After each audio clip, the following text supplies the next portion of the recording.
for young patients, there are really three things, well, not just for young, for everybody, three things we should work on to boost hormones naturally. So when I had my fast heart rate and infertility, was in a very stressed state. I still have some stress. I'm working on it. It's a journey. But I say stress is our body's biggest hormone hijacker. So it will rob you of hormones. You have to get stress in check. You just have to have optimal hormones. So there's no pill, potion, or powder that's going to like replace lifestyle changes. So if you need to set boundaries, take a break, I'm preaching to myself here, go to yoga, right? Those are important for your hormones. And we need to start really equipping our youth and teaching them that it's okay to do those sort of things. If you haven't done so already, go ahead and click that subscribe button down below. It's a little red button. You punch that, and it's going to notify you every time we put out a new episode that can help you improve your bone health. And then also, if you haven't done so already, head over to BoneCoach.com, sign up for the free 7-day Osteoporosis Kickstart. That's going to walk you through everything you need to be doing right now to get on the path to improvement and stronger bones. After you do those two things, go ahead and press play on this episode, and I'll see you inside.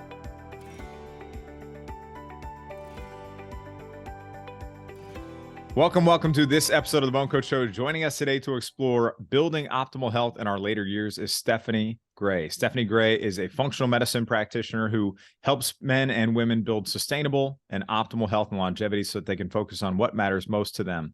She helps women in midlife who feel like their bodies have betrayed them step back into their bodies by restoring optimal hormone levels so they can regain their sleep, figure, mood, and feel amazing once again. She is known for keeping hormone replacement therapy sexy, safe, and effective. She's been working as a nurse practitioner since 2009. She completed her doctorate focusing on estrogen metabolism from the University of Iowa in 2011. Additionally, she is a master's in metabolic nutritional medicine from the University of South Florida's Medical School. Her expertise lies within integrative anti-aging and functional medicine.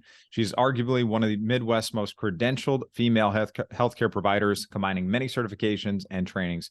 She completed an advanced fellowship in anti-aging, regenerative, and functional medicine in 2013, and she became the first BioT certified provider in Iowa to administer hormone pellets, also in 2013. She's appeared in numerous podcasts, summits, and TV interviews. She's a contributor to various health publications, including Mind, Body, Green. She's the initial author of FNP Mastery App and an Amazon best-selling author of her book, Your Longevity Blueprint. She's the host of the Your Longevity Blueprint podcast and co-founder of Your Longevity Blueprint Nutraceuticals with her husband, Eric. And they enjoy spending time outdoors with their son, William. They founded the Integrative Health and Hormone Clinic in Hiawatha, Iowa. Stephanie, it's great to have you here. Thanks so much for being here. Hey, Kevin, thanks for having me on. Excited to be here. I think this is going to be good. So let's go ahead and get into this. And first thing I always like to do is start out with a little bit of background on how you even got into the position that you're in now. Yeah, so a couple different pieces of my story. I'd say probably my health crisis, as all of ours, was one of them. But then twofold, I was firstly just raised in healthy family. So raised in the Midwest, always had home cooked meals. Parents took us to the chiropractor. We were always engaged in physical activity. So I felt like I just was kind of born to be healthy. That sounds weird, but as healthy as I thought as I was.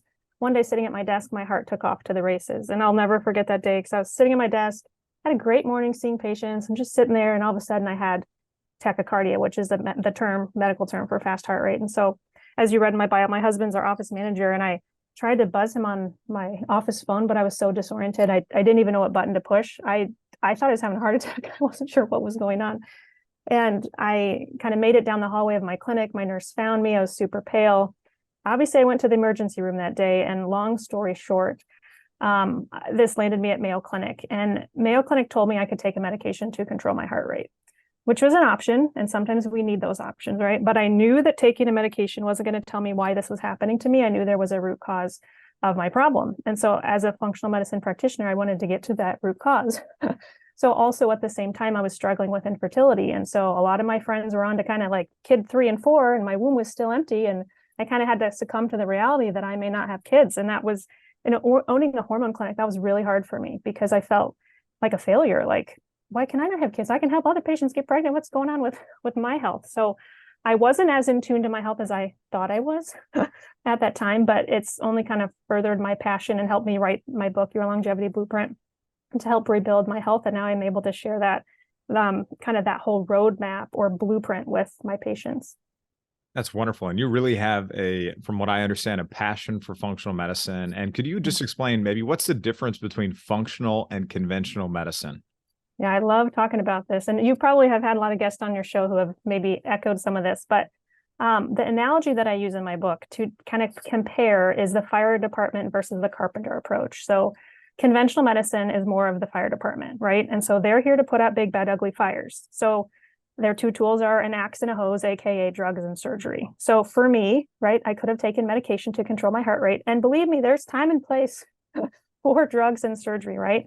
I chose to not take that at that time, but the fire department is great for emergencies. They're great for acute care. They're not so good for chronic disease management. And I think that's really where functional medicine comes in. So what I offer at my clinic is more a carpenter or a contractor approach. So we try to help repair and rebuild the body. So after a fire, let's say you did go to the emergency department, right, with a heart attack. Upon discharge, many patients aren't really taught how to prevent future fires. They're just kind of sent on their way. And with functional medicine, we really want to figure out why the faulty circuitry happened that led to the fire in the first place. Like, we want to get to the root cause of the problem, discover that dysfunction, and fix it. So we're more the carpenter or the contractor. And how did you get that interest in functional medicine?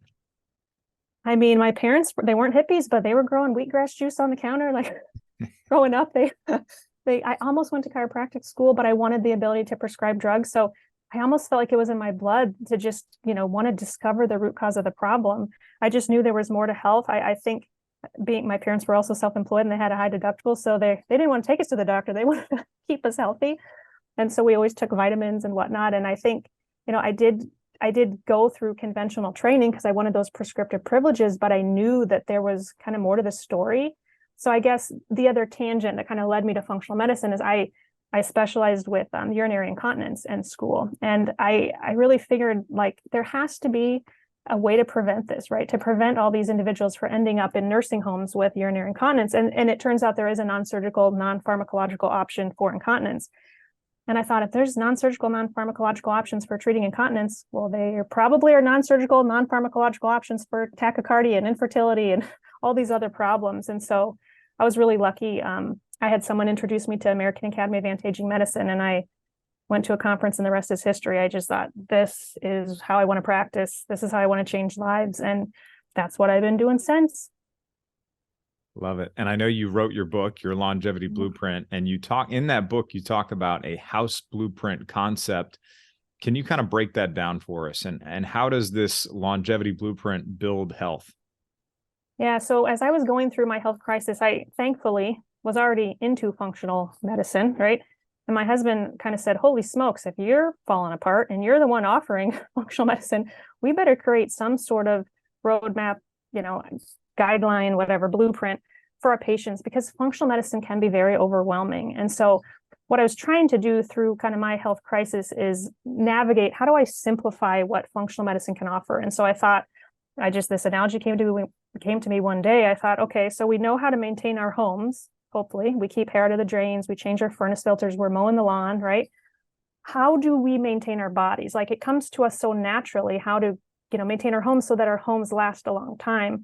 And so I ended up drawing this analogy between how we maintain our homes to how we should be maintaining our body. So I kind of say our body's like our home. We need a blueprint to ensure that the final outcome is a place you can live for a long time. And obviously with the blueprint, you need a contractor also, right, to help you kind of build the home, aka, or build health within the body. So what I'm doing, which maybe sounds complex, but through each chapter, I'm sharing the most progressive functional medicine testing options available and discussing nutraceutical products as well that can help. So in the book, I'm kind of describing human fingerprints as being unique, detailed markers of human identity. So those are your test results. There are test results, listeners, that really exist for every single organ system in your body that your doctor, your regular doctor, probably doesn't know about, that functional medicine has testing options for. So for instance, I'm kind of comparing in chapter 1, the foundation of the home to the gastrointestinal system in the body, right? You have to have a strong foundation upon which to build good health.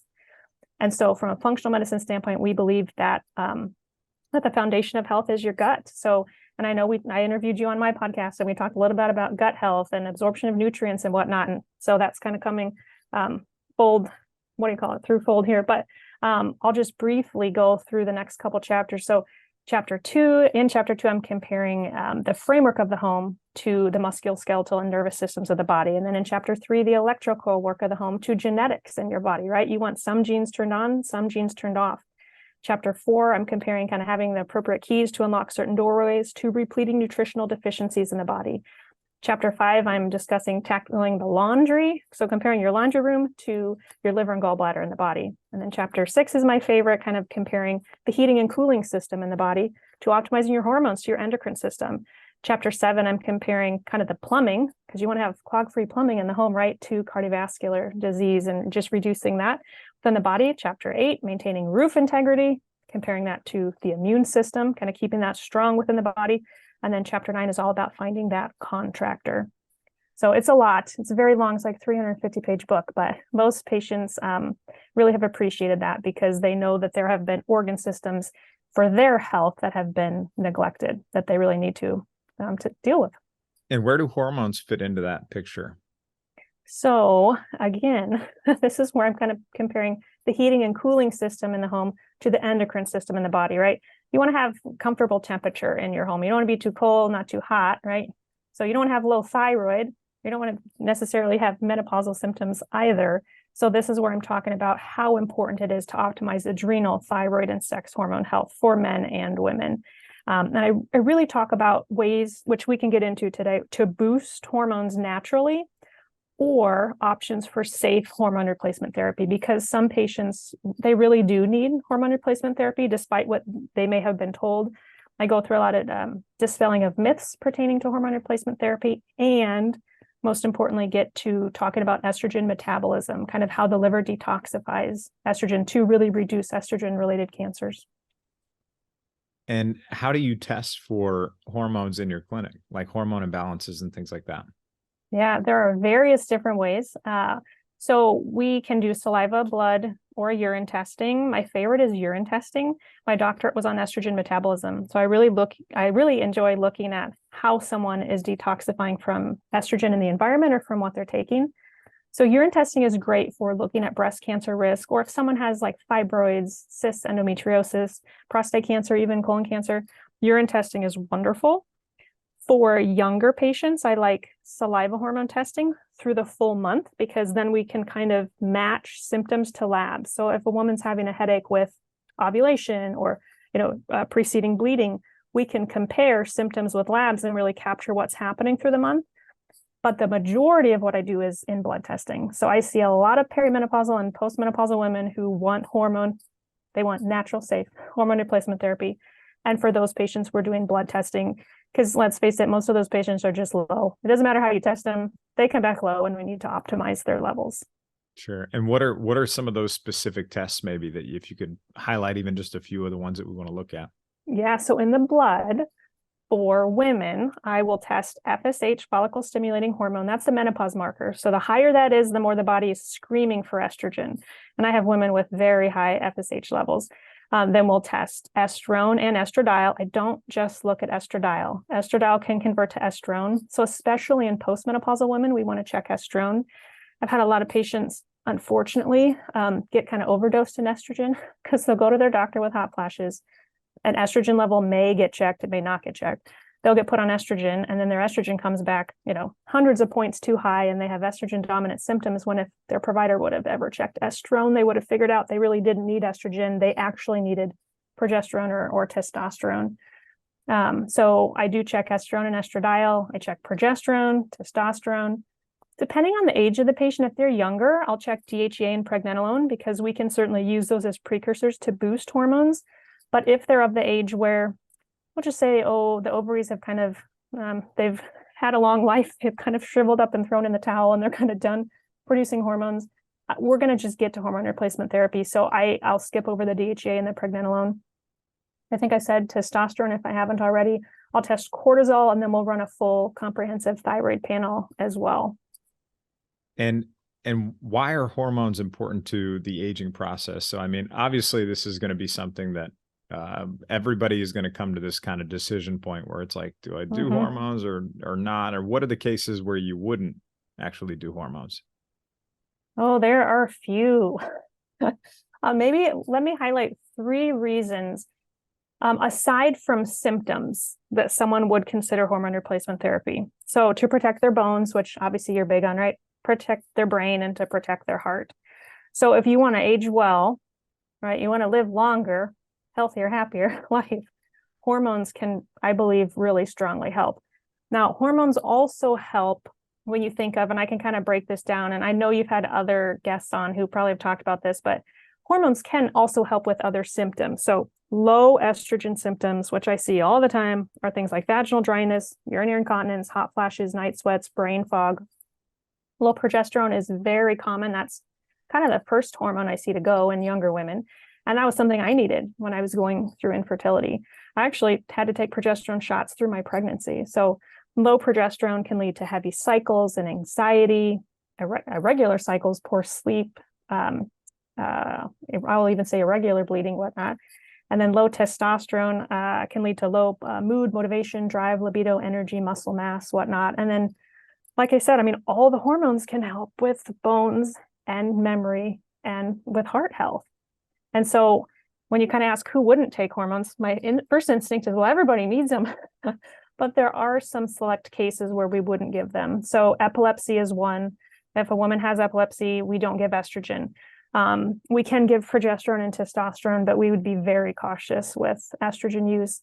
Obviously, if someone had an estrogen receptor positive breast cancer, I'm not going to, pump her full of estrogen. So there are cases. Same with a man if he had an active prostate cancer. I want to be very clear, though. Maybe I'm going on a tangent here. Hormones do not cause cancer. If hormones cause cancer, we'd have a bunch of 20-year-olds, right, with high levels of hormones walking around with cancers, and then patients in their 90s with low levels without cancers. And the opposite is true. So hormones don't cause cancer, but they could feed an existing aggressive cancer. So we do want to be cautious and rule those cancers out before we would give a man testosterone or a female estrogen. That makes sense. Yeah, I think that's really important to understand before you just jump into something. Is get a baseline of some of these really important tests, understand if you have any of these kind of leading indicators or markers ahead of time. Any other conditions that you think would not be a good fit to use hormone replacement therapy? There probably are more, but not a ton are at the front of my brain right now. I will say another myth, which this kind of answers your question, is that those who smoke, not that I advise smoking, or those with clotting disorders cannot take hormone replacement therapy. And that's also not true for certain routes of administration. So we've talked before, I'm a big fan of hormone pellet therapy, and pellets are cleared through the kidneys. They actually, because they're not taken by mouth, they don't go through kind of the gut and liver and increase clotting factors like some oral hormones can. So, if I had someone with clotting disorders, I'm not going to give them oral estrogen, but would I be comfortable giving them hormones through a different route, like through pellets? Yes. So that's also something that we have to think about. And can we talk about just the different forms of hormone replacement therapy? Can we just walk through those kind of step by step, and maybe the benefits or the downsides of each of those? Yeah.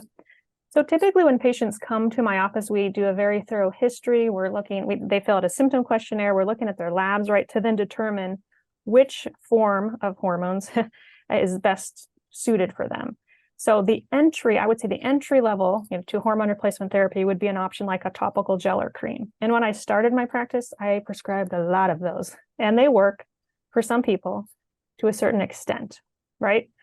What I found in my practice a couple of years in is a lot of patients had kind of we'll call it a dermal fatigue, a receptor kind of resistance or tissue downregulation where the hormones just didn't work as well.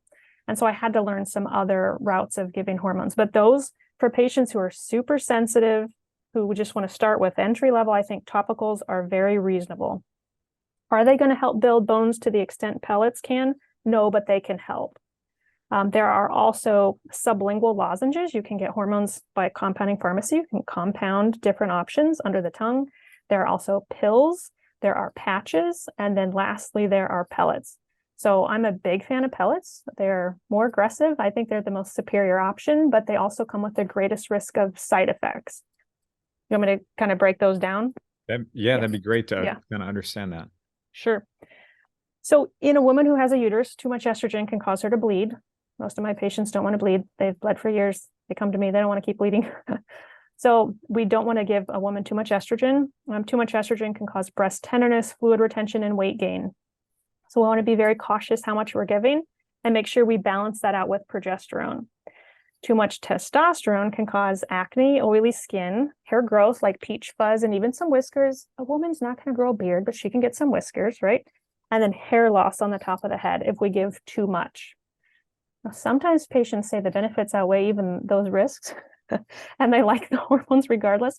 But those are some signals we should listen to. And obviously, when that's happening for patients, lower the dose, right? We need to lower the dose if that's happening.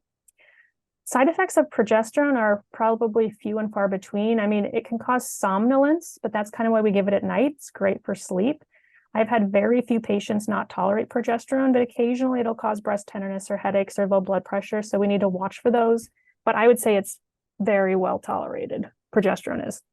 And then what would you say would be, in terms of hormone replacement therapy, what are the differences between, natural and synthetic hormones? Yeah, I talk a lot about this in my book in chapter 6, where I actually show the molecular structure of like synthetic, for instance, medroxyprogesterone acetate, and compare that to natural progesterone, or synthetic like testosterone cypionate versus natural testosterone. They actually have different molecular structures, which is a big deal when you think of hormones binding to receptors. So hormones are signaling molecules. You want them to fit like a key fitting in a keyhole. You want that to not just bind or fit partially, it should fit perfectly, right? In order to send that signal, cause good things to happen and not bad. And so when we say bioidentical hormones, we mean they're literally biologically identical to the hormones that your body should be making. So that's all that I prescribe at my practice. I don't prescribe any of the synthetic hormones. Synthetic hormones were used in the Women's Health Initiative study that got all the bad rap that scared providers and patients away from hormones and left, quite frankly, women, neglected. They had neglected care. They were not given hormones. Hormones were not taken off the market, but they were barely used. And the number one most prescribed drug the next year was Prozac, because all these women were left untreated. So we can choose to not replicate what was done in that study, although sidebar, bone density did improve in that study, even with the synthetic hormones, right? But we can choose to not replicate what was done in that study and not use the synthetic hormones that can cause more harm than good. We can still get the benefit from hormones, but we want to prescribe the natural form, which your body's not going to reject, which will bind and fit more like a key fitting in a keyhole. Does that make sense?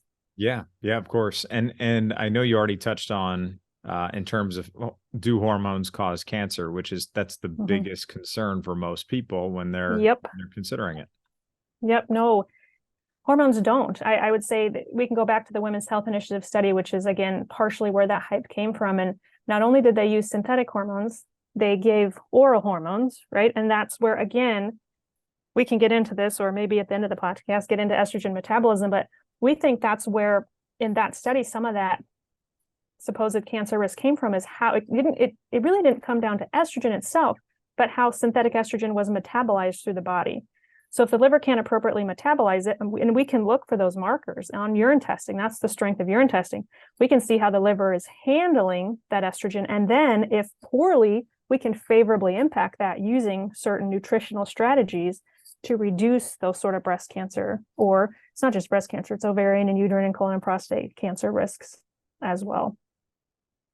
A couple of things that, is there a certain age, is that you're like, nope, that's the cutoff for hormone replacement therapy? Because, that's a big question for our audience too, is, is it too late for me?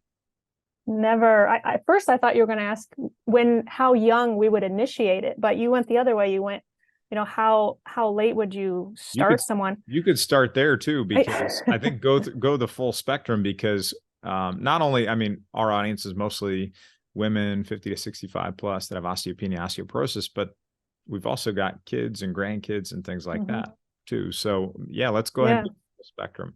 Yeah. So, well, now I want to go a whole nother direction too. So make sure I bring this back. Okay. For younger patients, because I see women all the time who say, thank you so much, right? You basically, helped save my life and my marriage. I'm not as moody and whatnot. I have energy and libido back and whatnot. but they don't want their daughters to end up in the same situation they were. So they're asking, should I be having my teenage daughter's hormone levels tested?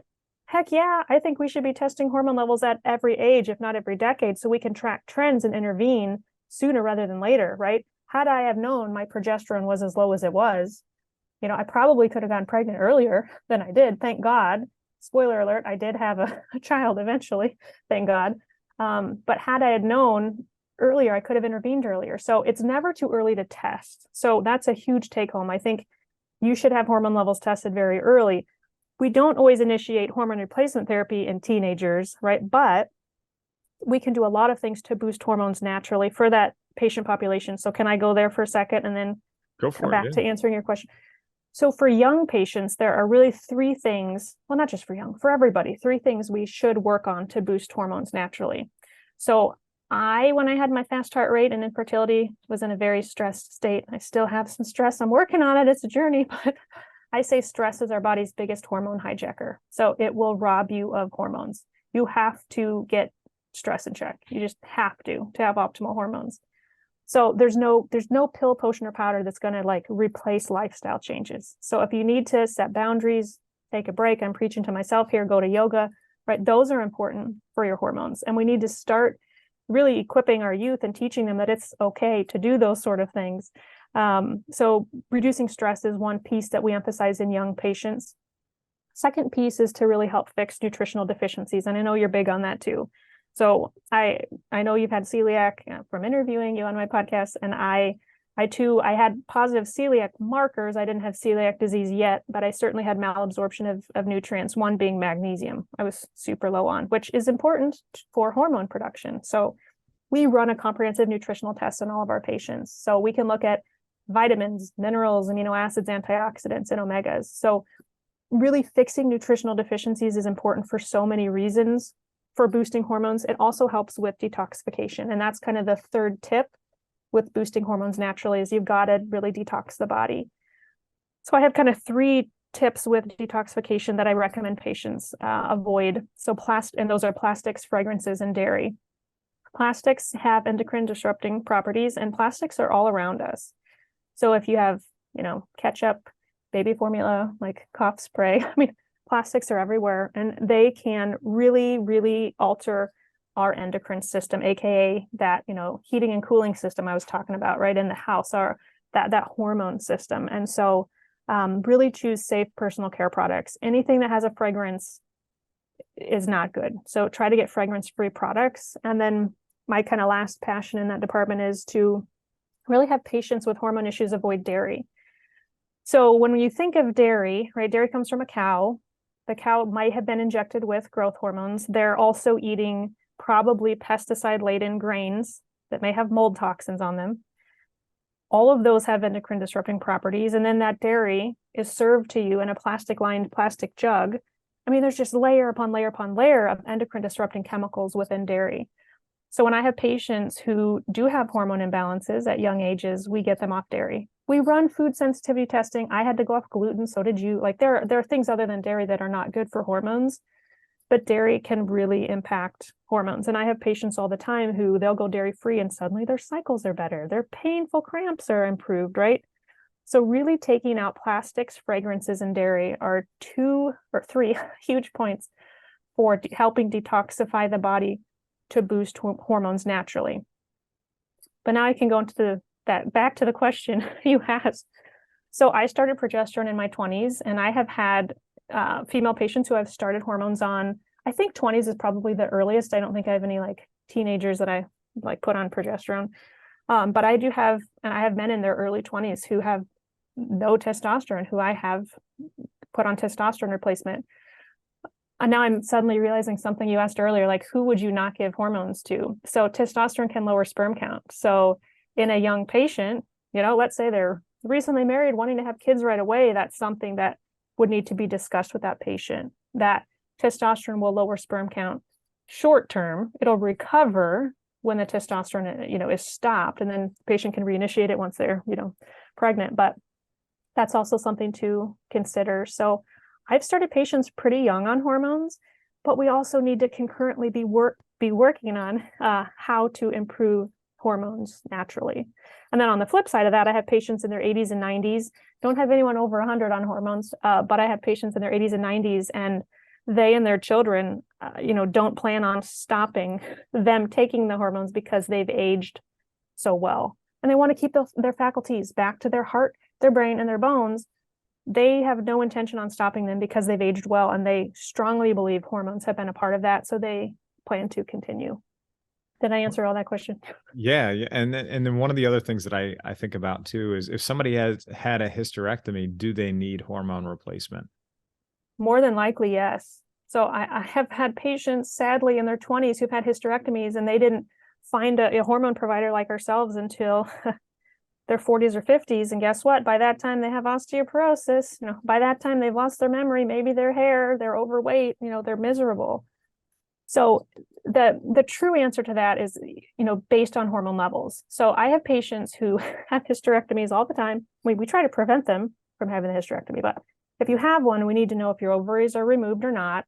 And then if they are, I have patients who they love data. So we'll check hormones a week after surgery, a week before surgery, and a week after surgery. And sometimes we will see levels decline it's that quick, right? If they still have their ovaries, the research shows ovaries last about 2 years post-surgery.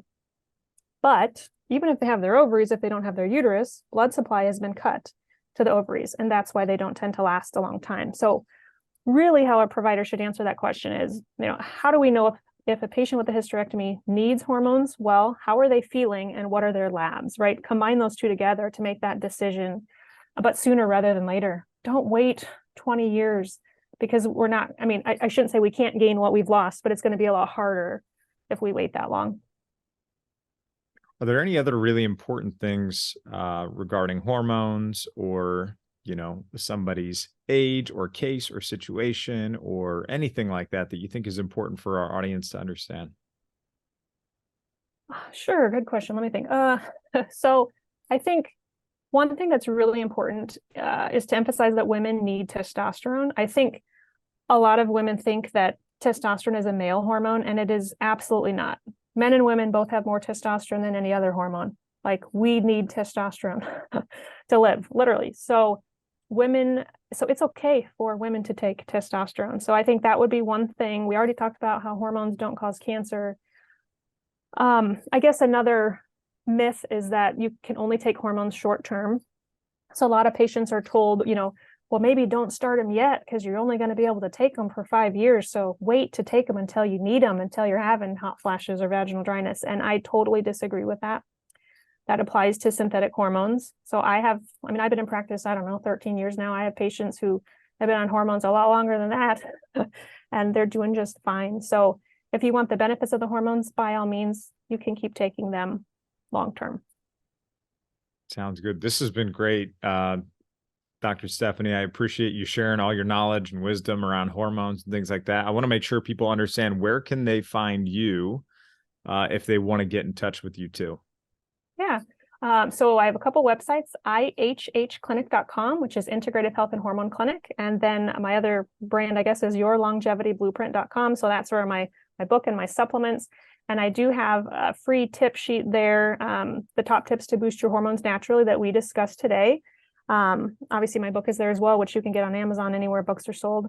And then I have a free ebook on how to create resilience for your health and your hormones. And so I'll give you a link for that as well that you can certainly post. And then where else can you find me? On Instagram, Stephanie Gray, DNP. Awesome. This is great. And what I'm going to do is I'm going to link to all the resources, everything that we mentioned here today over in the show notes at bonecoach.com/Stephanie Gray, your longevity blueprint. Stephanie, thank you again so much for your time. And for everyone listening, I want to thank you. We'll see you in the next episode. Hey, it's Bone Coach Kevin Ellis. Hope you found that episode helpful and that you enjoyed it. Just one last reminder, if you haven't done so already, head over to bonecoach.com, sign up for your free 7-day osteoporosis kickstart. It's going to tell you everything you need to do to start getting on the path to improvement. Hope you found this helpful. I'm your Bone Coach Kevin Ellis. I'll see you soon.